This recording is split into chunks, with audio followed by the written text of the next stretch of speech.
যে ব্যক্তি আল্লাহর সন্তুষ্টি লাভের উদ্দেশ্যে পৃথিবীতে কিছু চায়, তার জন্য আল্লাহ পৃথিবীতে দুর্ভোগ ও কষ্টের ব্যবস্থা করেন, এবং যাকে আল্লাহ পছন্দ করেন না তাকে তিনি পৃথিবীর লোভে লিপ্ত করেন। হাদিসটি হযরত আনাস ইবনে মালিক রাদিয়াল্লাহু তাআলা আনহু বর্ণনা করেছেন।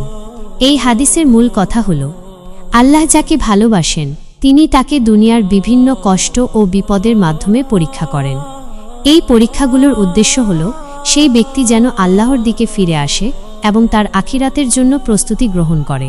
আল্লাহ যাকে অপছন্দ করেন তিনি তাকে দুনিয়ার ভোগ বিলাসে মত্ত করে রাখেন। সেই ব্যক্তি দুনিয়ার মোহে এমনভাবে ডুবে যায় যে সে আখিরাতের কথা ভুলে যায়।